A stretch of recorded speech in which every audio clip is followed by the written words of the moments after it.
नमस्कार दोस्तों, आप सभी का स्वागत है द यूनिवर्सल योगी में। यह केवल एक चैनल नहीं बल्कि एक आध्यात्मिक यात्रा है जहां हम साथ मिलकर जानेंगे धर्म, अध्यात्म और उन अद्भुत कथाओं को जो सदियों से जीवन को दिशा देती आई है। यहां हर कहानी सिर्फ सुनी नहीं जाती बल्कि महसूस की जाती है, कभी भक्ति की शक्ति के रूप में, कभी अध्यात्म के रहस्य के रूप में। तो आइए शुरू करते हैं आज की अद्भुत यात्रा। दोस्तों, आज हम आपको सुनाने जा रहे हैं भगवान श्री कृष्ण और राधा रानी की एक अद्भुत और रोचक कथा जो केवल कहानी नहीं है बल्कि यह हमें यह सिखाती है कि सच्ची भक्ति क्या होती है। दोस्तों, द्वापर युग की बात है। देवताओं के बीच चर्चा हो रही थी। हर कोई यही कह रहा था कि राधा रानी ही भगवान श्री कृष्ण की सबसे बड़ी भक्त है। लेकिन इस चर्चा में एक ऐसे देवता थे जो इस बात से सहमत नहीं हुए, और वो थे नारद मुनि। नारद जी को अपने भक्ति भाव पर गर्व था। वे सोचते थे, मैं तो हर जगह नारायण नारायण गाता हूं, मैं तो हर पल कृष्ण का नाम जपता हूं, फिर सबसे बड़ा भक्त कोई और कैसे हो सकता है। यही सोच धीरे धीरे उनके मन में अहंकार का रूप लेने लगी। भगवान श्री कृष्ण सबके मन की बात जानते हैं। वे भली भांति समझ गए कि नारद के भीतर अहंकार जन्म ले चुका है और अहंकार को तोड़ने का एक ही उपाय होता है, लीला। याद रखिए दोस्तों, जब भी मन में अहंकार आता है, भगवान स्वयं लीला करके उसे तोड़ते हैं। श्री कृष्ण भी नारद जी के स्वभाव से भली भांति परिचित थे और तभी उन्होंने एक लीला रची ताकि नारद को सच्ची भक्ति का अर्थ समझाया जा सके। एक दिन की बात है, नारद मुनि द्वारिकापुरी आए। वहां उन्होंने देखा श्री कृष्ण अपने महल में बैठे हैं, लेकिन कुछ परेशान से लग रहे हैं। उनका चेहरा उदास था और वे दोनों हाथों से अपना सिर पकड़े हुए थे।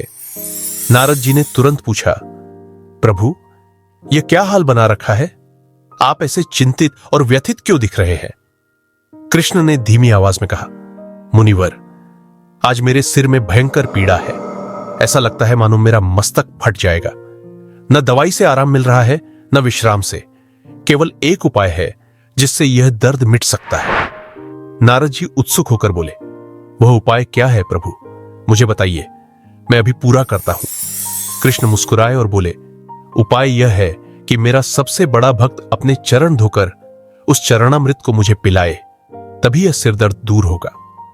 यह सुनकर नारद जी कुछ पल के लिए स्तब्ध रह गए। उनके मन में विचारों का तूफान उठने लगा।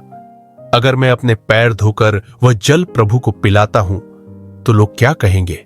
यह तो सबसे बड़ा पाप होगा, नरक में भी जगह नहीं मिलेगी। लेकिन अगर मैं ऐसा नहीं करता तो फिर मैं कैसे सबसे बड़ा भक्त हुआ? नारद जी की स्थिति बड़ी विचित्र हो गई। मन ही मन वे सोच रहे थे, शायद राधा ऐसा करेंगी। सब तो कहते हैं कि वही सबसे बड़ी भक्त है। चलो, मैं उनके पास चलता हूं और देखता हूं। नारद जी सीधे राधा रानी के महल पहुंचे। उन्होंने उन्हें प्रणाम किया और जल्दी जल्दी सारी बात कह डाली। राधे, प्रभु श्री कृष्ण भीषण पीड़ा में है और उन्होंने कहा है कि केवल उनके सबसे बड़े भक्त के चरणामृत से ही उनका दुख मिट सकता है। अब आप ही बताइए, आप क्या करेंगी? राधा रानी ने जैसे ही यह सुना, उनका हृदय करुणा से भर उठा। उनकी आंखों में चिंता थी, लेकिन चेहरे पर दृढ़ता भी थी। उन्होंने बिना एक क्षण गंवाए अपने चरण धोए और उस जल को एक कटोरी में भरकर नारद जी के हाथों में दे दिया। राधा ने बड़ी विनम्रता से कहा, मुनिवर, मैं यह नहीं जानती कि मैं सबसे बड़ी भक्त हूं या नहीं। यह भी नहीं जानती कि यह पाप है या पुण्य। लेकिन मैं इतना जरूर जानती हूं कि अगर मेरे प्रभु पीड़ा में है तो मैं चैन से कैसे बैठ सकती हूं। यदि मेरे चरणों का जल उनके दर्द को मिटा सकता है तो मेरे लिए यही सबसे बड़ा सौभाग्य है। चाहे इसके बदले मुझे नरक ही क्यों न मिल जाए, मैं उसे भी स्वीकार कर लूंगी। दोस्तों, राधा के ये शब्द सुनकर नारद जी के भीतर कुछ टूट गया। उनकी आंखें नम हो गईं।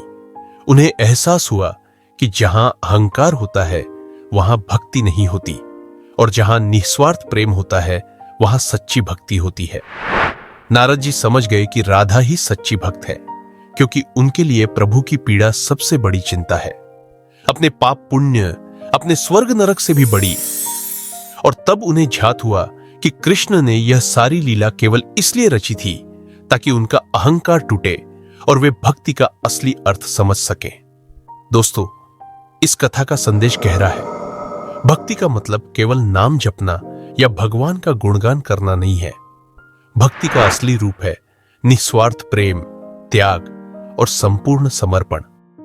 अगर आपको यह वीडियो पसंद आया हो तो कृपया इसे लाइक और शेयर करें और हमारे चैनल द यूनिवर्सल योगी को सब्सक्राइब करना न भूलें, ताकि आप हमारे साथ हर आध्यात्मिक यात्रा में जुड़ सके और ऐसी अनमोल कथाओं से जीवन में सीख पा सके।